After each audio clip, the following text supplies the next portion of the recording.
एक कवक महामारी ने 14 साल पहले अधिकांश पशु जीवन को नष्ट कर दिया, जिसके बाद अकाल और गृहयुद्ध ने दुनिया को तबाह कर दिया। अब प्रोटीन और व्यवस्था की भूखी दुनिया में खेती की जमीन ही एकमात्र ऐसी चीज है जिसके लिए लोग मारने को तैयार हैं।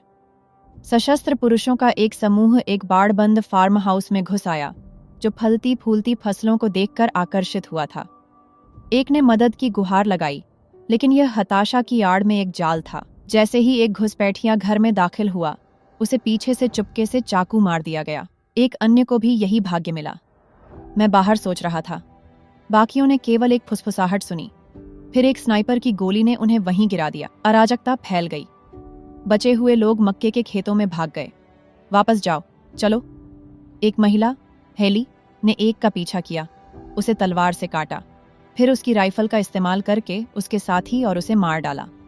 एक अकेला घुसपैठिया बचा था। एक लड़का, इमानुएल, ने उसका पीछा किया। मौका देखकर उसी के चाकू से उस पर वार किया। जब उसने लाश का नकाब हटाया तो वह सन्न रह गया। उसने एक महिला को मार डाला था। मैनी, तुमने क्या पाया? परिवार इमानुएल के आसपास इकट्ठा हुआ, ये जानने को उत्सुक कि उसने क्या गोली मारी। कुकी ने सिर में गोली मारने की शेखी बघारी, लेकिन हेली ने उसे गोलियां बर्बाद न करने की चेतावनी दी, क्योंकि वे दुर्लभ थीं। उत्सव के बीच चाकू से घायल महिला ने खून खांसा। लड़कियों ने इमानुएल को फिर से दिल निशाना न लगा पाने के लिए चिढ़ाया। सर्ज ने कार्य सौंपे और इमानुएल को उसे खत्म करने को कहा।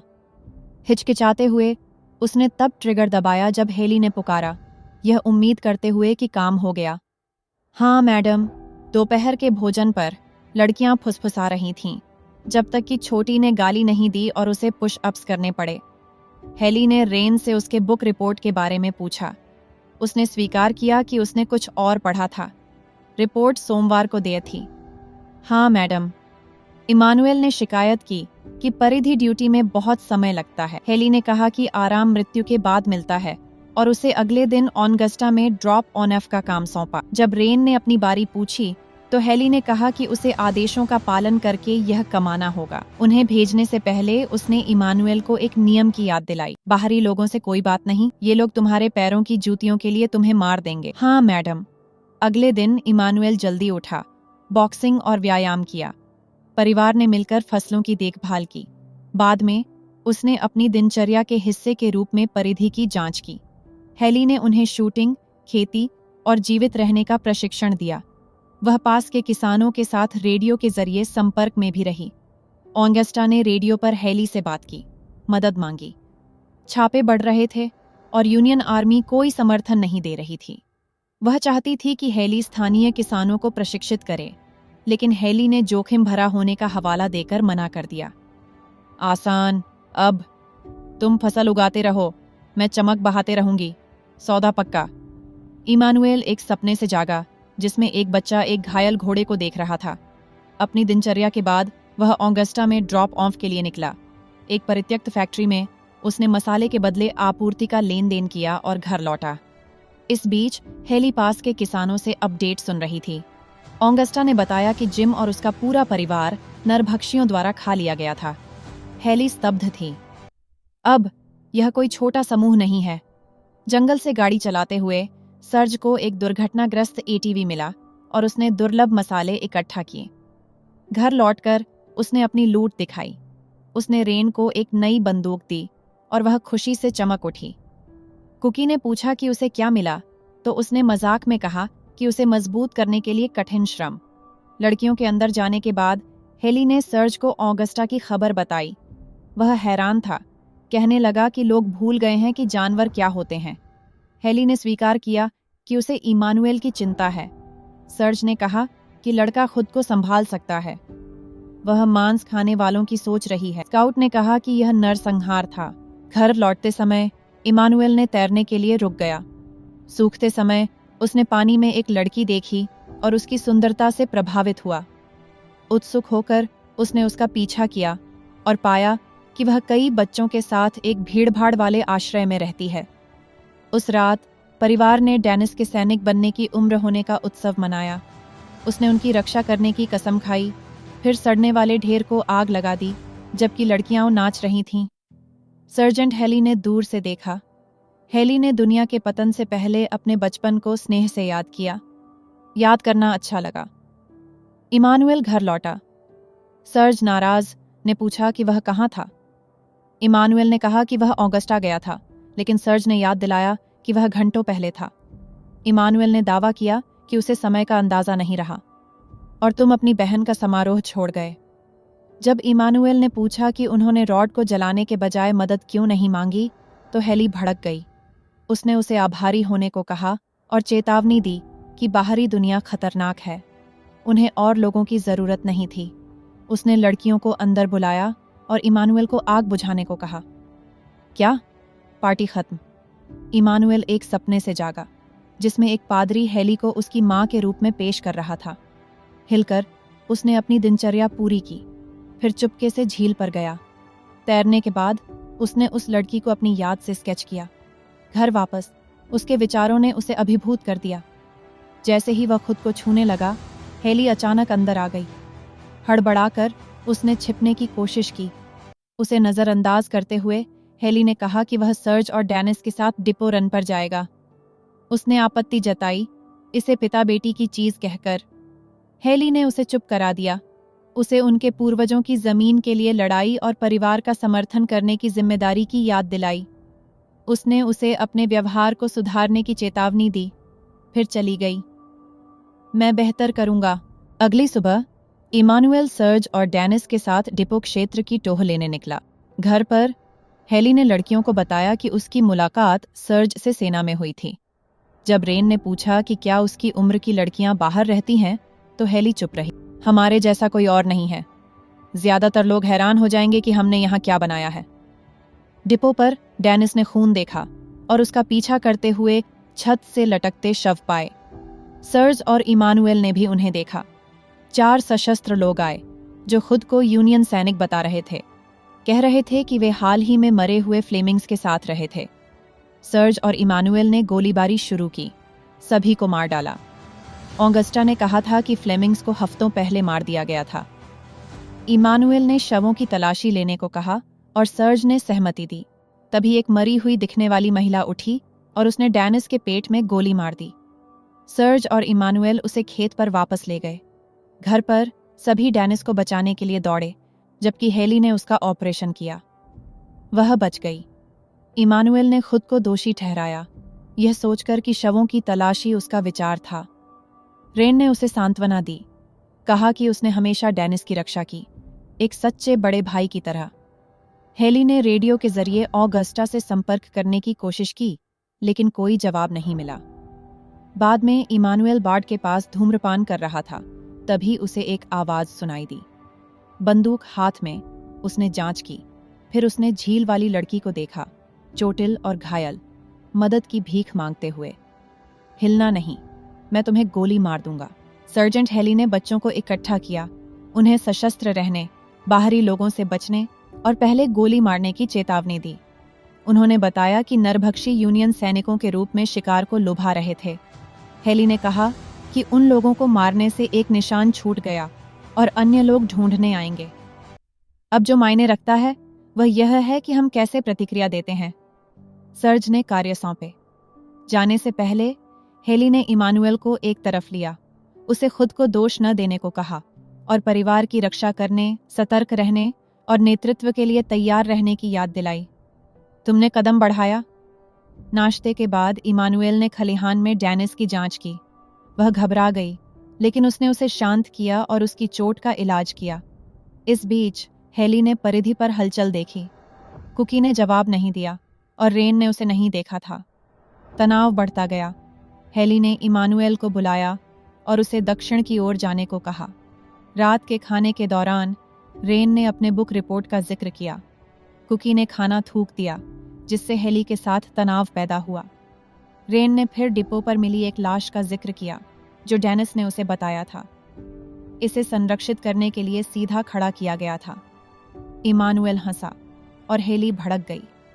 खारिज महसूस करते हुए वह मेज से उठकर चली गई।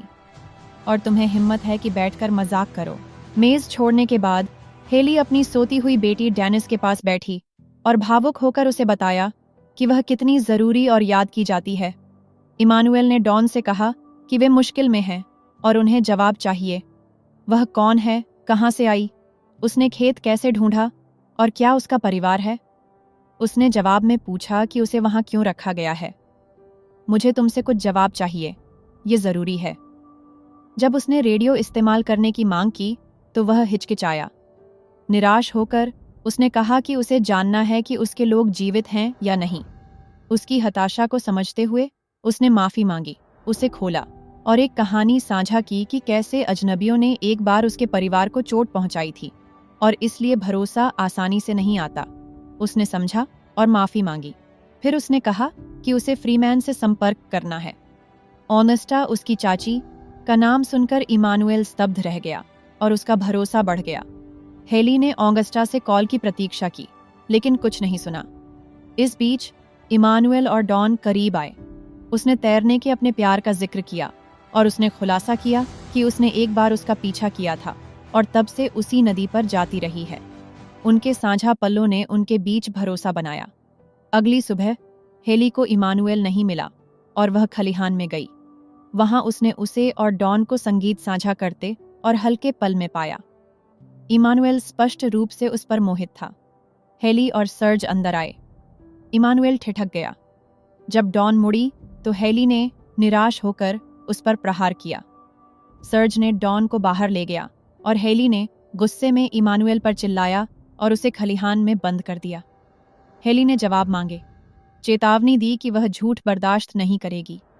दबाव में लड़की ने अपना नाम, पृष्ठभूमि साझा की और कहा कि उसने नदी का पीछा करके जगह ढूंढी। फिर भी संदेह में हेली ने चेतावनी में गोली चलाई। हिलकर लड़की ने आखिरकार स्वीकार किया कि उसकी चाची ऑगस्टा टेलर ने उसे भेजा था। अतीत में हेली अपनी कार के साथ संघर्ष कर रही थी जब ऑगस्टा ने मदद के लिए रुककर उसकी तारीफ की। हेली ने जवाब दिया कि वह केवल अपने बेटे के लिए वहां थी और अपने पिता के विश्वासों को नहीं मानती। उसने स्वीकार किया कि उसे ईश्वर में विश्वास नहीं है। ऑगस्टा ने उसे लोगों की नाकामियों से विश्वास को न आंकने को कहा, लेकिन हेली दूरी बनाए रही। ऑगस्टा उसे खेत पर वापस ले गई। वहां उन्हें सब मरे हुए मिले। अराजकता के बीच हेली को उसका पिता मरता हुआ मिला। उसने इमानुएल के बारे में पूछा और उसने खलिहान की ओर इशारा किया। अंदर उन्हें इमानुएल बंदूक पकड़े मिला। हेली ने उससे बंदूक ली और उसे गले लगाया, उसे बताया कि वह अकेला नहीं है। इमानुएल ने रेडियो पर ऑगस्टा से संपर्क करने की कोशिश की, यह बताने की उम्मीद में कि उन्होंने उसकी भतीजी को ढूंढ लिया है। कॉल जुड़ा, लेकिन उसने जवाब नहीं दिया। उसने अपनी मां को बुलाया और जब वह आई तो सिग्नल टूट चुका था। उसने इसे खारिज कर दिया, लेकिन रेन ने उसका समर्थन किया क्योंकि उसने भी इसे देखा था। इमानुएल ने हेली से ऑगस्टा की जांच करने का आग्रह किया। उसने मना कर दिया, यह कहते हुए कि ऑगस्टा खुद को संभाल सकती है। निराश होकर इमानुएल ने कहा कि उसे लोगों पर भरोसा शुरू करना होगा, कि उसका अविश्वास उन्हें घुटन दे रहा है। उसने कहा कि वह एक लड़की से बात भी नहीं कर सकता बिना उसके हस्तक्षेप के। हेली गुस्से में उस पर प्रहार करने की कोशिश की। उसने उसे धक्का दिया और चला गया। इमानुएल गुस्से में चिल्लाता हुआ बाहर निकला। उसने डॉन को साथ लिया और अपने एटीवी पर चला गया। घर पर हेली अब चिंतित उनके पीछे गई। सर्ज पीछे रहकर बाकियों की निगरानी करने लगा। इमानुएल और डॉन उस जगह पहुंचे जो उसका परिवार का घर हुआ करता था। जगह भयावह रूप से खाली थी, परित्यक्त। इस बीच सर्ज ने एक कैमरे पर नियंत्रण खो दिया और बाढ़ की जांच करने गया। हेली उस जगह पर पहुंची जहां उसे संदेह था कि वे होंगे। खोजते समय उसे दर्जनों बैरल मिले जिनमें मानव अवशेष भरे थे। गुस्सा उसे हावी हो गया। आश्रय में डॉन ने स्वीकार किया कि यह सब एक जाल था। उसका परिवार बंधक बनाया गया था। उसने उन्हें अपने परिवार को बचाने के लिए जाल में फंसाया था। यही उनकी रणनीति थी, परिवारों को विभाजित करना, अविश्वास पैदा करना, फिर हमला करके खेतों पर कब्जा करना। हेली ने ऑगस्टा के घर की तलाशी ली। तभी किसी ने पीछे से वार किया और वह बेहोश हो गई। खेत पर सर्ज पर भी हमला हुआ और उसे बेहोश कर दिया गया। रेन और कुकी ने देखा कि और कैमरा फीड्स बंद हो गए। घबराकर रेन ने कुकी को वहीं रहने को कहा और अपनी स्नाइपर लेकर ऊपर गई। वॉकी टॉकी पर उसने सर्ज को रेडियो किया। उसने कुछ लोगों पर नजर रखी। सर्ज होश में आया। उसके हाथ जमीन में कील से ठोके गए थे। हमलावर उसे खाने को तैयार थे। अपनी पूरी ताकत जुटाकर उसने एक हाथ मुक्त किया, कील को एक हमलावर में घोंप दिया, फिर दूसरे को, दोनों को मार डाला। हेली एक तहखाने में जागी और पास में ऑगस्टा को बंधा हुआ पाया। रेन पर हमला हुआ। उसने कुछ लोगों को मार गिराया, लेकिन वह गिर गई। सर्ज ने रेडियो पर कहा कि वह नीचे रहे। हेली ने ऑगस्टा को लड़की के बारे में बताया। ऑगस्टा ने पुष्टि की कि उन्होंने उसे भेजा था और डर था कि हेली उसे गोली मार देगी। हेली ने कहा कि इमानुएल ने उसे सुरक्षित रखा। ऑगस्टा ने राहत महसूस की। उसने बताया कि उन्होंने कुछ बच्चों को छिपाया था। बात पूरी होने से पहले एक आदमी कमरे में घुसा। उसने तंज कसा कि हेली अन्य किसानों से अलग है, कि उसे किसी की परवाह नहीं। हेली ने गुस्से में उसके चेहरे पर थूक दिया। उसने ठंडेपन से हंसा और अपने आदमियों को उसके पैर बांधने का आदेश दिया। फिर बिना हिचक उन्होंने अन्य कैदियों को मार डाला, जिनमें ऑगस्टा भी थी। आश्रय में लड़की ने इमानुएल को अपने दोस्तों से मिलवाया और माफी मांगी। उसे डर था कि सच्चाई जानने पर वह नहीं आएगा। उसने कहा कि वह उसकी चाची को ढूंढने जा रहा है। उसने फिर से माफी मांगी। खेत पर घुसपैठिए घर में घुस गए। रेन उन्हें रोक न सकी, तहखाने में पीछे हट गई। ऑगस्टा के घर पर वह आदमी हेली के पैर बांधने वापस आया, लेकिन उसने जवाबी हमला किया और उसे मार डाला। उसने उसका हथियार छीना। जब बॉस अंदर आया, उसने अपने परिवार की सुरक्षा के बदले में उसे बख्शने की भीख मांगी, लेकिन हेली ने उसे गोली मार दी। सर्ज तहखाने में गया। रेन ने बताया कि डेनिस उसकी अलमारी में छिपी थी। सर्ज ने कुछ बंदूकें लीं, रेन और कुकी को वहीं रहने को कहा और ऊपर गया। ऑगस्टा के घर पर हेली और इमानुएल फिर से मिले। समझौता हुआ और साथ में जाने का फैसला किया। सर्ज ने रेन को शटर सक्रिय करने और लाइट्स बंद करने को कहा, जिससे नरभक्षी अंदर फंस गए। फिर उसने एक एक को खत्म कर दिया। खत्म होने पर उसने रेन को लाइट्स चालू करने को कहा और वे फिर से इकट्ठा हुए।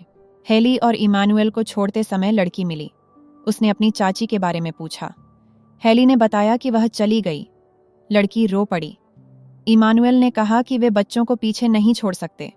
हेली ने सहमति दी कि उसे उन्हें लाना चाहिए।